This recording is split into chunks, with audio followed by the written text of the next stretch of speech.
everyone, and welcome to another Into the Void of Real Review. This time we are reviewing The Naked Gun, starring Liam Neeson and Pamela Anderson. This is directed by Akiva Schaffer and is the reboot of the popular Naked Gun franchise that came out back in the late 80s, early 90s, featuring police officer Frank Drebin, played by the iconic Leslie Nielsen. He's Lieutenant Frank Drebin. Whatever scum did this, not one man on this force will rest for 1 minute until he's behind bars. Now let's grab a bite to eat. These are some of my most favorite comedies, and I was coming into the new reboot and sequel with high hopes.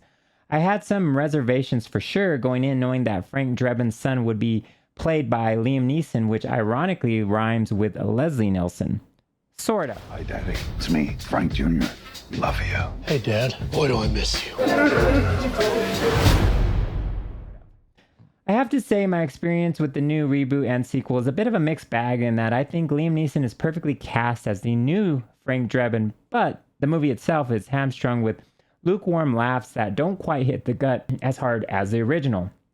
I was sufficiently having an enjoyable time with it in that I was smiling most of the time while Drebin bumbled his way to trying to piece together the mystery behind the hilariously fourth wall breaking plot device. I'll find them. This is what I do. Says you served 20 years for man's laughter. You mean manslaughter? Must have been quite the joke.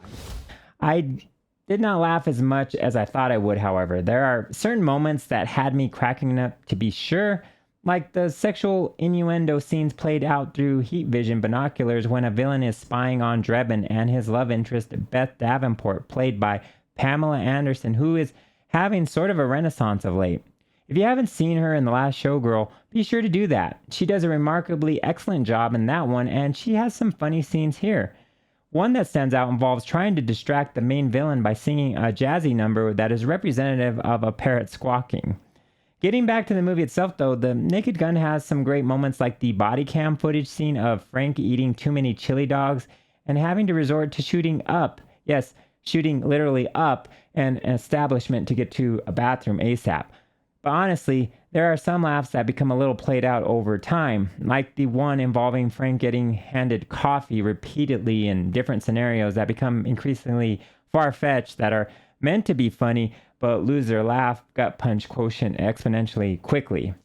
Then there is a snowman scene that people will either love it or hate it. The tone is a little out of place in that one scene, which goes longer than expected. Nonetheless, this movie is a lot funnier than most of the comedies that have come out in recent memory, and it doesn't try to override substance with a packed cameo list.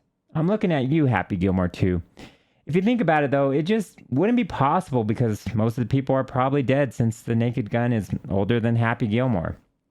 I was surprised, though, how this didn't hit as hard as I thought it would.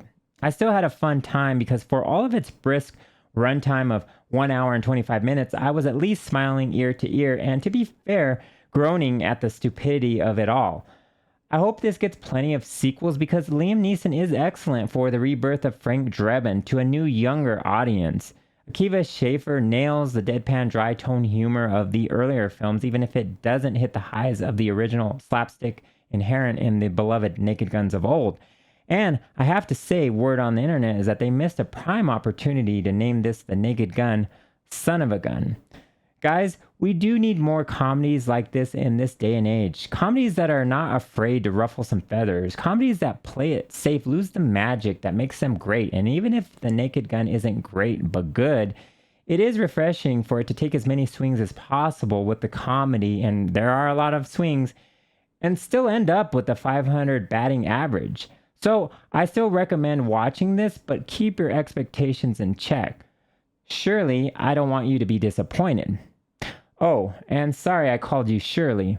The Naked Gun gets a 7 out of 10. What did you think of the movie? Let me know in the comments below. Like and subscribe, and I will see you the next time when we venture into the void.